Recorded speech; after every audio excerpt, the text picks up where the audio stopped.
Shalom Bapak Ibu Saudara sekalian. Bagaimana keadaan Bapak Ibu Saudara-saudara? Apakah semuanya tetap bersemangat? Semua boleh sehat walafiat dan kita tetap terus belajar kebenaran firman Tuhan. Kita akan buka acara Manarima hari ini dengan doa. Terima kasih Tuhan kalau kami boleh diperkenankan berjumpa kembali dengan acara Manarima hari ini. Kami akan belajar kebenaran firman-Mu dan Roh Kudus berikan kepada kami hikmat, akal budi, kebijaksanaan untuk kami boleh mengerti firman-Mu Tuhan. Sehingga firman-Mu dapat menjadi penuntun dalam kehidupan kami, menjadi pedoman dalam kehidupan kami, bahkan menjadi pelita bagi hidup kami dan terang bagi jalan kami. Terpujilah nama-Mu Tuhan, di dalam nama Tuhan Yesus Kristus. Haleluya. Amin. Shalom Bapak Ibu Saudara-saudara sekalian. Kita akan membahas kali ini dengan topik apa yang harus kita tahu bagian yang kedua. Kita sudah membahas apa yang harus kita tahu bagian yang pertama. Dan sekarang kita akan membahas apa yang harus kita tahu bagian kedua. Khususnya saya ambil dari surat 1 Yohanes saja. Nanti bagian yang kedua dan bagian yang ketiga itu akan membahas apa yang harus kita tahu menurut surat 1 Yohanes. Ya, jadi kita akan membahas dulu apa yang harus kita tahu bagian yang kedua. Di dalam 1 Yohanes 2 ayat 29 disebutkan, "Jikalau kamu tahu bahwa Ia adalah benar, kamu harus tahu juga bahwa setiap orang yang berbuat kebenaran lahir daripadanya." Nya huruf besar berarti menyatakan Allah. Jadi dari surat 1 Yohanes 2 ayat 29 ini, maka apa yang harus kita ketahui? Kita tahu bahwa kehidupan yang benar menunjukkan kita lahir dari Allah. Sekali lagi, apa yang harus kita ketahui? Kita tahu bahwa kehidupan yang benar menunjukkan kita lahir dari Allah. Itu adalah apa yang harus kita tahu, yang akan kita bahas 5 hal ya dalam hal ini, yaitu hal yang pertama dari 1 Yohanes 2 ayat 29.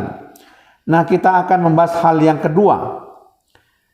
Di dalam 1 Yohanes 3 ayat yang kedua.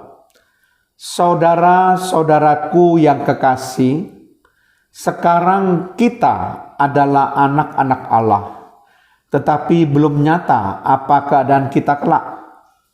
Akan tetapi kita tahu bahwa apabila Kristus menyatakan dirinya, kita akan menjadi sama seperti Dia."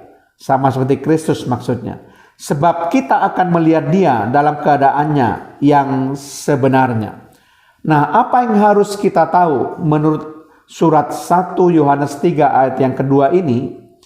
Kita tahu bahwa kita akan menjadi seperti Kristus pada saat kedatangannya yang kedua kali. Sekali lagi saya akan ulangi.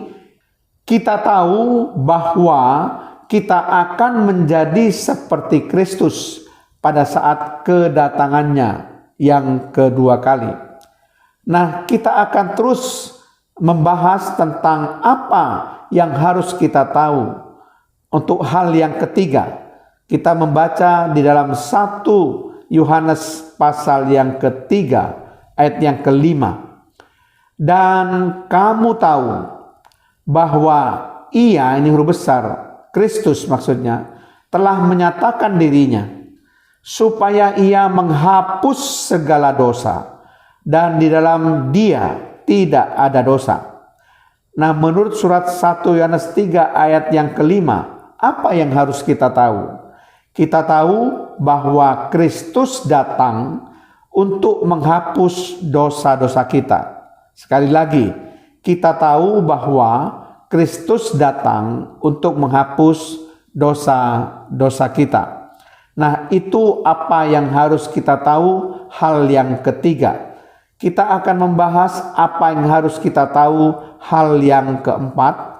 Kita membaca dalam surat 1 Yohanes pasal yang ketiga ayat yang ke-14.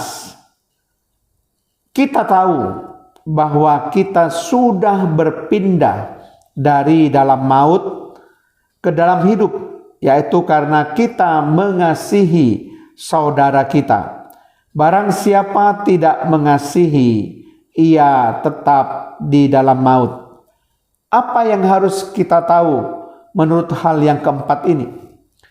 Kita tahu bahwa adanya kasih persaudaraan menunjukkan kita telah berpindah dari dalam maut ke dalam hidup. Sekali lagi, kita tahu bahwa adanya kasih persaudaraan menunjukkan kita telah berpindah dari dalam maut ke dalam hidup. Nah, kita akan melihat apa yang harus kita tahu. Hal yang kelima, kita akan membaca dalam surat 1 Yohanes 3 ayat yang ke-24. Barang siapa menuruti segala perintahnya, ia diam di dalam Allah dan Allah di dalam dia. Dan demikianlah kita ketahui bahwa Allah ada di dalam kita, yaitu Roh besar berarti Roh Kudus yang telah Ia karuniakan kepada kita. Nah, apa yang harus kita tahu menurut surat 1 Yohanes 3 ayat yang ke-24 ini? Kita tahu bahwa Allah atau Roh Kudus diam di dalam kita. Sekali lagi, kita tahu bahwa Allah atau Roh Kudus diam di dalam kita. Nah, untuk apa yang harus kita tahu bagian yang kedua ini, kita sudah membahas 5 hal. Yaitu yang pertama, apa yang harus kita tahu? Kita tahu bahwa kehidupan yang benar menunjukkan kita lahir dari Allah. Hal yang kedua, kita tahu bahwa kita akan menjadi seperti Kristus pada saat kedatangannya yang kedua kali. Hal yang ketiga, kita tahu bahwa Kristus datang untuk menghapus dosa-dosa kita. Kita tahu hal yang keempat, kita tahu bahwa adanya kasih persaudaraan menunjukkan kita telah berpindah dari dalam maut ke dalam hidup. Apa yang harus kita tahu? Hal yang kelima, kita tahu bahwa Allah atau Roh Kudus diam di dalam kita. Amin. Mari kita berdoa. Terima kasih Tuhan, kalau kami sudah membahas apa yang harus kita tahu dari 5 hal yang sudah dibaca menurut surat 1 Yohanes. Sehingga dengan demikian Tuhan, kami boleh memperdalam pengetahuan kami tentang firman Allah. Sehingga kami bisa mengerti lebih dalam lagi rahasia firman Allah.